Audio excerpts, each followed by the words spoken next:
Terima kasih Bu Bella. Ibu Bapak sekalian, Assalamualaikum warahmatullahi wabarakatuh. Salam sejahtera bagi kita semua. Jadi pada kesempatan ini saya akan menyampaikan yang seharusnya disampaikan oleh Pak Dodi karena beliau berhalangan. Dalam waktu 30 menit saya akan menyampaikan seperti apa manajemen bencana di Indonesia. Ya, saya akan sampaikan beberapa pengertian mengenai bencana, manajemen, kemudian sistemnya sampai kepada pelaksanaannya di Indonesia. Bencana ini yang perlu kita renungkan bersama karena ada dua pengertian.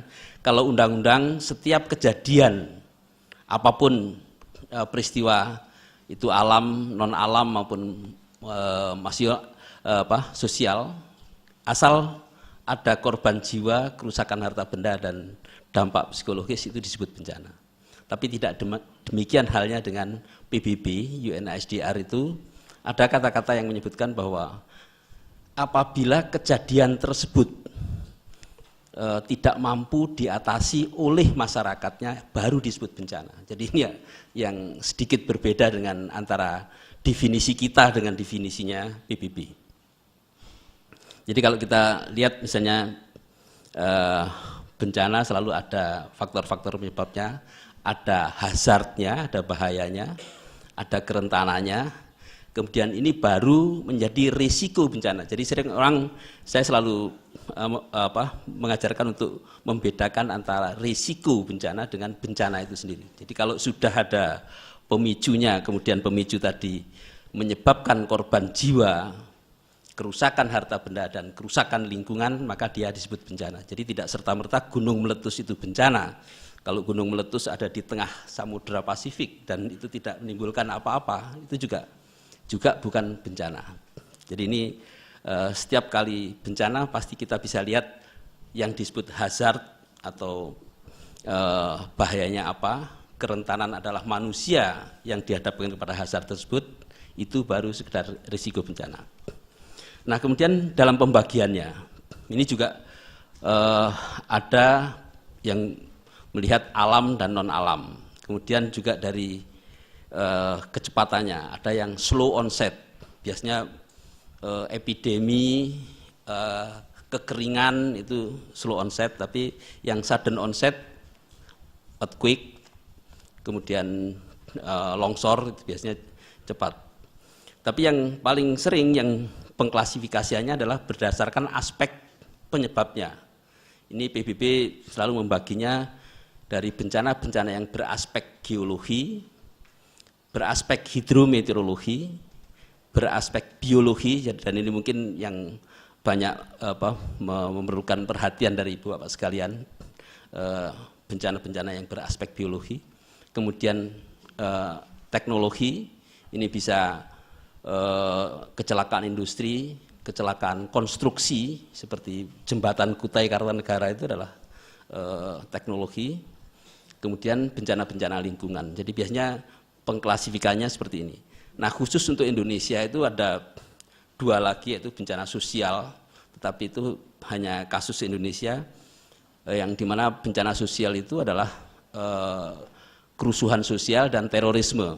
Nah kebetulan sekarang untuk kerusuhan sosial sudah ada undang-undangnya sendiri, Undang-Undang 4 2012 itu mengenai penanggulangan kerusuhan sosial, dan masalah terorisme sudah ada lembaganya, yaitu Badan Nasional Penanggulangan Terorisme. Ya saya kira dampak-dampak bencana mulai dari korbannya, kerusakan propertinya, sampai kepada dampak-dampak sosial yang lain. Nah biasanya kalau berbicara tentang bencana selalu orang menggambarkannya dalam bentuk satu siklus penanganan bencana yang mulai dari pencegahan, mitigasi, kesiapsiagaan, kemudian tanggap darurat pada saat kejadian sampai dengan pasca darurat atau pasca bencana. Nah kegiatan-kegiatan ini biasanya perlu upaya-upaya kajian, kemudian koordinasi, kemudian manajemen informasinya, bagaimana memobilisasi sumber dayanya sampai dengan kemitraan baik itu nasional maupun internasional. Nah, kalau kita lihat memang makanya disiplin disaster management itu semua bisa masuk, karena kalau kita lihat apa sih yang nggak ada di bencana itu, kalau kita lihat dari spektrum dari keilmuan yang terlibat di dalam penanggulangan bencana seperti tergambarkan seperti itu.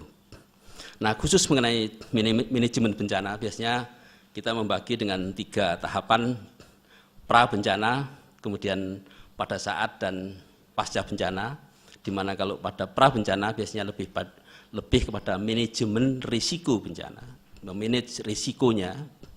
Kemudian kalau saat tanggap darurat biasanya ini adalah manajemen darurat. Ini yang sering dilakukan oleh lembaga-lembaga yang bergerak cepat, TNI, Polri, Basarnas, segala macam, itu lebih kepada crisis management. Kemudian yang berikutnya adalah pasca bencana, ini lebih mengarahkan kepada bagaimana upaya-upaya memulihkan kembali. Nah, kemudian apa yang dilakukan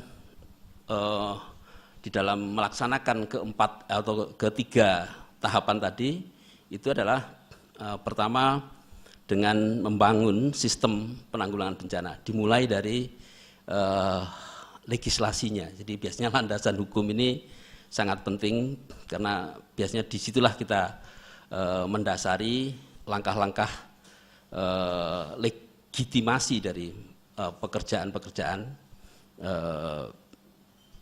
Kemudian dari legislasi kita membentuk kelembagaan penanggulangan bencana yang kemudian dari kelembagaan itu kita menyusun suatu perencanaan dan didukung oleh suatu pendanaan. Ini yang kita lakukan bagaimana. Nah, ini berlaku tidak hanya untuk nasional, tapi bahkan ke tingkat kabupaten, bahkan diterapkan di tingkat komunitas pun ini bisa dilaksanakan. Apakah kita sudah punya landasan hukumnya, lembaganya, kemudian perencanaannya, pendanaannya, yang semuanya ini nanti diarahkan untuk penguatan kapasitas atau capacity building, sehingga penyelenggaraan penanggulangan bencananya itu bisa terlaksana. Jadi inilah pola pikir bagaimana mendekati pelaksanaan penanggulangan bencana di Indonesia. Khusus untuk legislasi, misalnya kita sudah punya Undang-Undang 24, ya alhamdulillah kita sudah, yang dulunya kita cita-citakan. Jadi sebenarnya undang-undang ini sudah dirancang tahun 90-an, sudah dirancang, tetapi nampaknya pemerintah itu baru aware setelah 2004 dikejutkan dengan bencana besar aja, baru perlu undang-undang bencana itu perlu. Nah, sebelumnya ada berserakan, sampai sekarang pun masih ada undang-undang mengenai banjir, itu ada di PU, Undang-Undang 5/2004. Kemudian Undang-Undang Kebakaran Hutan itu ada di Kehutanan. Undang-undang mengenai lingkungan hidup itu juga ada jadi masih ada di berbagai kementerian. Nah, ini undang-undang itu ingin menyatukan berbagai jenis-jenis bencana yang berserak tadi. Nah, kemudian dari situ ada PP-nya yang sudah kita buat, ada 3 peraturan pemerintah, kemudian juga beberapa peraturan presiden. Nah, yang masih sampai sekarang belum kita buat ada penentuan status dan tingkatan bencana. Ini memang di undang-undang diamanatkan untuk dibuat bencana-bencana itu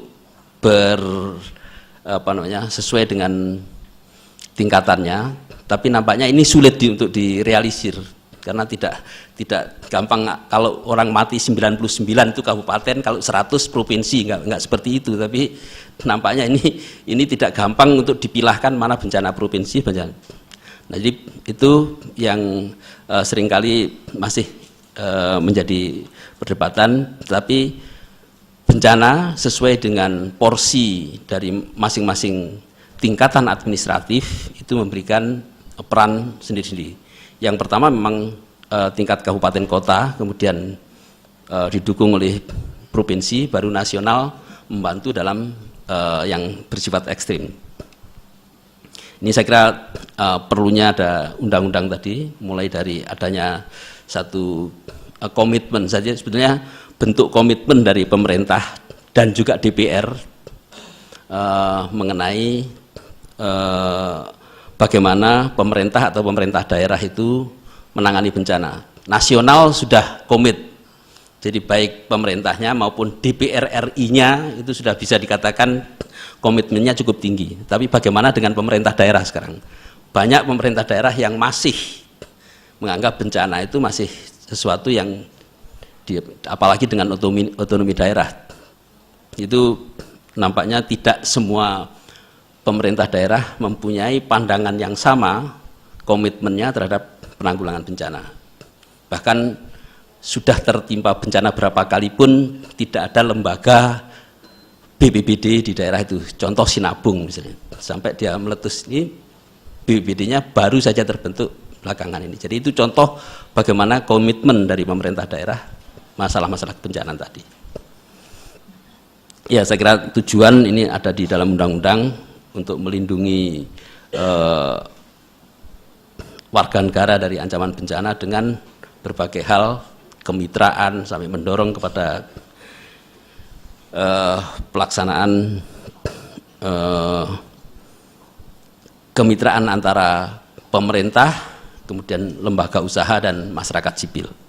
Ya, kalau kita lihat Undang-Undang 24 2007 itu ada 13 bab dengan sekian pasal, itu nanti saya kira bisa dilihat. Nah, sebagai perbandingan misalnya undang-undang rata-rata kalau saya perhatikan di beberapa negara lahir setelah negara tersebut terkena bencana besar. Ini biasanya Jepang itu ada tahun 59 kena Isewan Typhoon yang menghancurkan kota Tokyo, baru tahun 61-nya baru punya undang-undang penanggulangan bencana. Jadi nampaknya kita tidak juga terlambat. Kalau 2004 kena bencana, 2007 baru punya undang-undang. Nah, kemudian aspek kelembagaan ini yang seringkali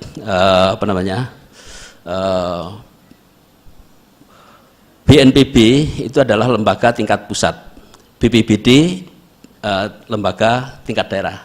Persoalan nama ini kadang-kadang juga sering orang, kalau BNPB belum turun ke daerah itu berarti pemerintah belum turun, padahal sudah ada BPBD-nya yang sudah bekerja. Nah, ini seringkali ada karena namanya nggak sama. Kalau PMI di tingkat pusat sampai dengan PMI di tingkat kabupaten itu namanya sama, jadi makanya bisa TNI juga begitu. Tapi BNPB dengan BPBD namanya nggak sama, sehingga seringkali ini yang menjadi. Nah, BPBD itu memang bukan langsung di bawahnya BNPB karena BPBD itu dibentuk oleh pemerintah daerah.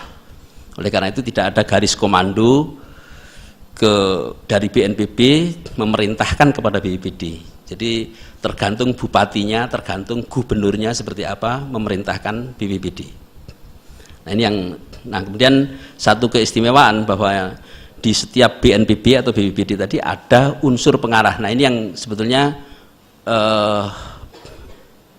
menurut saya suatu organisasi yang bagus karena memberikan porsi kepada yang bukan pemerintah untuk ikut di dalam mengambil keputusan.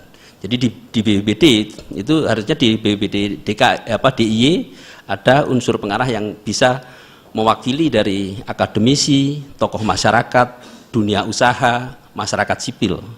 Nah, ini yang nanti mungkin bisa ditanyakan Pak Gatot, sudah sejauh mana unsur pengarahnya itu dibentuk. Ya, kalau dari kelembagaan 33 provinsi kecuali Kalimantan Utara yang baru terbentuk belum ada BPBD-nya, tapi di BPBD kabupaten kota sudah ada sekitar 388, jadi belum 490 atau 500 BPBD, jadi masih ada seratusan kabupaten yang belum punya BPBD. Jadi biasanya terbatas antara sumber daya manusianya, masih mengandalkan dukungan dari pusat, dananya terutama. Kemudian untuk koordinasi dan komando ini juga nggak gampang, sehingga belum bisa berfungsi secara penuh. Nah, ini yang nanti mungkin ada kaitannya dengan apa yang disebut dengan perencanaan penanggulangan bencana, dan nanti akan saya bahas khusus mengenai perencanaan ini. Bagaimana penanggulangan bencana itu masuk dalam RPJM, ini juga penting, karena kalau enggak terdanai dari setiap kegiatan bencana yang ada di daerah. Jadi masuknya penanggulangan bencana dalam RPJM, RPJMD itu penting. Kemudian nanti di dalam perencanaan itu sendiri nanti kita bisa yang disebut dengan regional disaster plan itu apakah rencana penanggulangan bencana, apakah itu contingency plan, apakah itu operation plan atau recovery plan. Jadi nanti itu mungkin kita bisa diskusikan lebih dalam lagi. Ya, sekarang kita alhamdulillah 9 dari 11 prioritas nasional itu penanggulangan bencana sudah masuk. Enggak tahu nanti RPJM 2015-2019 apakah bencana masih menjadi, mudah-mudahan menjadi prioritas juga, karena kita akhir-akhir ini bencana semakin sering. Kemudian di dalam perencanaan itu kita ada yang namanya Rencana Nasional Penanggulangan Bencana yang nanti disinkronkan oleh RPJM, kemudian dengan RT RW nasional itu juga masuk di situ. Kemudian beberapa rencana kontingensi yang dibuat, paling enggak sekarang itu sudah banyak sekali, mungkin lebih dari 36 daerah lagi. Kemudian pengalokasian dana untuk keadaan-keadaan darurat maupun juga untuk penguatan kapasitas di daerah. Kemudian khusus untuk yang rencana pemulihan, ini biasanya kita melakukan assessment dulu yang namanya damage and losses assessment. Jadi berapa kerugian dan kerusakannya, baru itu dihitung berapa kemampuan pemerintah kabupaten, provinsi dan nasional untuk memenuhinya. Nah, ini pendanaan ini yang paling krusial. Jadi dananya bencana itu ada satu dana DIPA, sama dengan kementerian lembaga yang lain, diajukan kegiatan-kegiatan yang terencana setahun sebelumnya, dana DIPA biasa. Untuk latihan, untuk membeli barang segala macam itu pasti dengan dana DIPA. Kemudian ada juga namanya dana kontingensi, artinya dana siap-siap. Kalau kita tahun ini ada kebakaran hutan yang seperti ini, maka BNPB mengajukan kepada Kementerian Keuangan untuk siap-siap mengatasi asap yang akan membesar misalnya. Itu ada dana kontingensi, dana kesiapan. Nah, dana siap pakai itu adalah dana yang sudah standby di BNPB. Jadi Kementerian Keuangan itu memberikan keleluasaan kepada BNPB, pakai dulu dana, pertanggungjawaban kemudian. Nah, ini yang biasanya pada saat tanggap darurat itu dana semacam ini yang digunakan.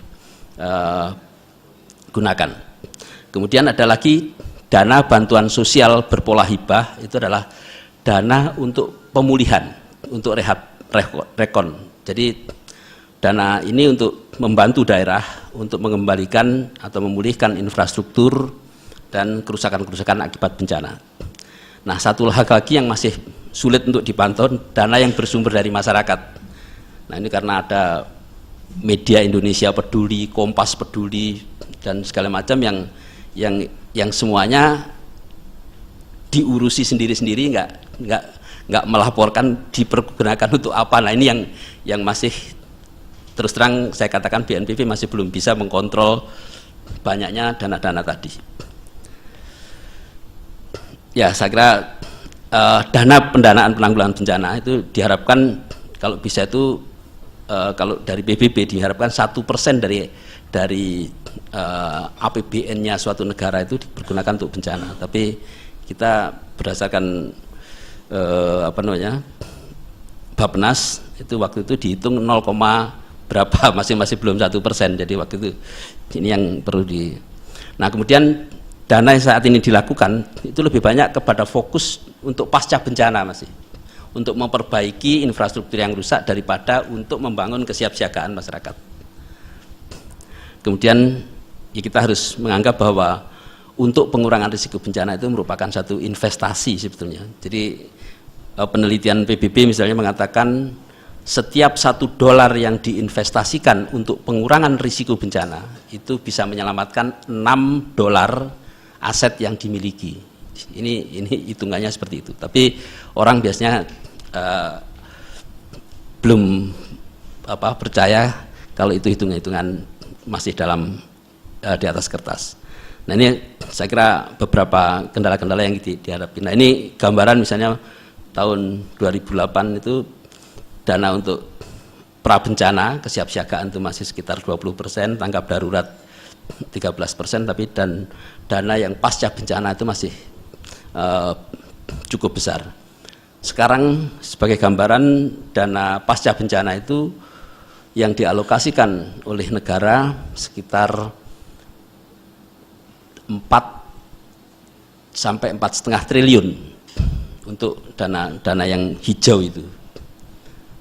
Padahal kalau kita kumpulkan permintaan dari kabupaten-kabupaten itu, kalau kita total itu bisa sekitar 18 triliun. Jadi dari permintaan 18 triliun itu bisa dipenuhi hanya sekitar 4 triliunan. Nah, upaya-upaya tadi tentunya kita gunakan untuk pengembangan kapasitas, terutama untuk pendidikan. Ini mulai pendidikan di tingkat dasar menengah sampai dengan pendidikan tingginya.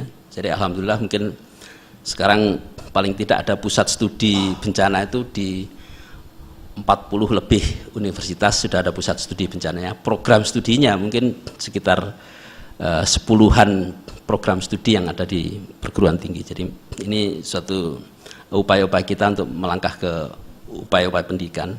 Pelatihan ini juga mulai manajerial, teknis, sampai kepada pelatihan-pelatihan yang dilengkapi dengan simulasi.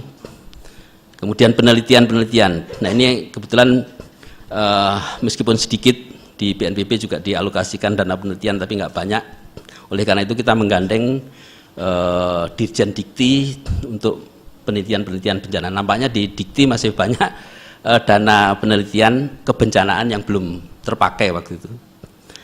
Kemudian beberapa pengembangan kapasitas di bidang teknologi, ini dengan LIPI, dengan BPPT itu juga kita lakukan, misalnya membuat sensor-sensor untuk early warning, ini kita lakukan, bagaimana desain rumah tahan gempa dan sebagainya.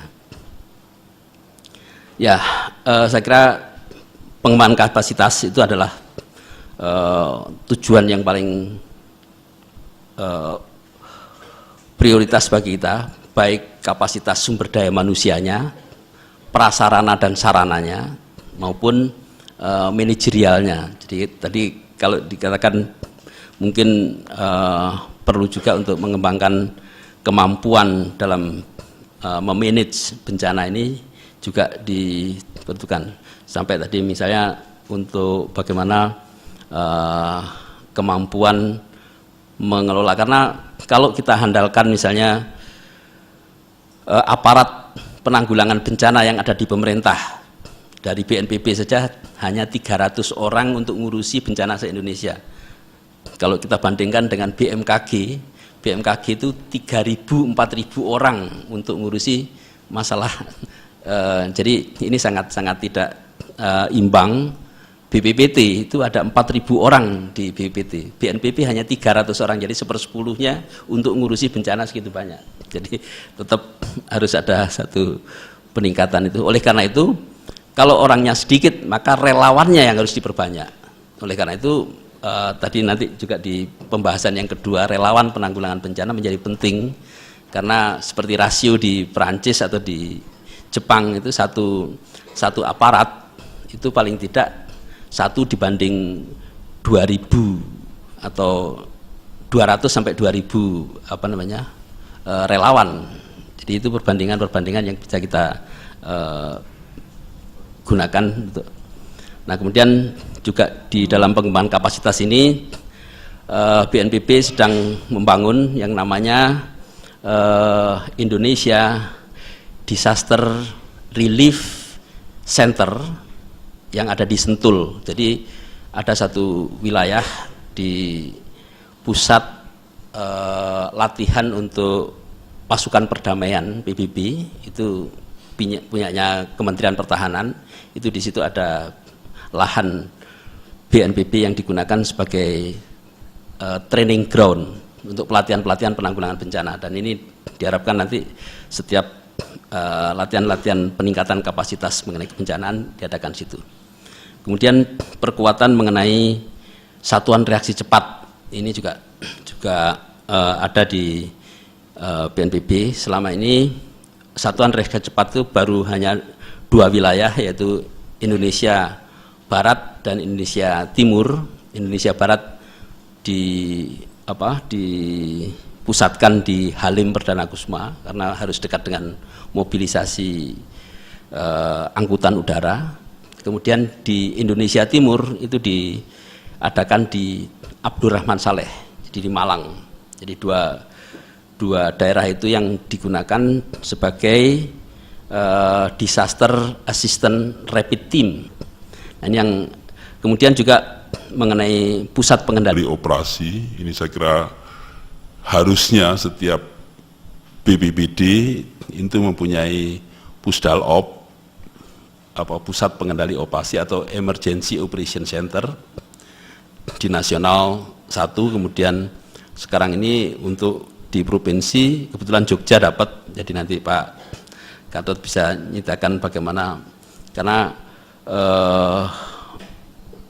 pembangunan pusat-pusat pengendali operasi kebencanaan ini sangat dipentingkan, karena selain berfungsi sebagai mobilisasi sumber daya juga sebagai early warning center. Jadi ini yang sangat diperlukan untuk kecepatan mobilisasi sumber daya. Nah, di dalam undang-undang itu disebutkan di situ bahwa baik unsur pengarah maupun pelaksananya itu diharapkan profesi dan ahli. Dan oleh karena itu saya mengharapkan ini yang harus kita perbanyak sebetulnya, bagaimana tenaga-tenaga profesional dalam kebencanaan.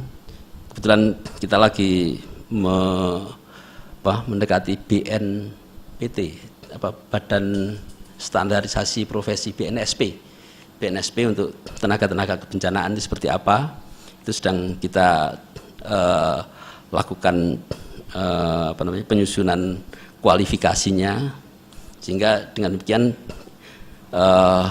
kita tahu betul berapa kebutuhan untuk Indonesia.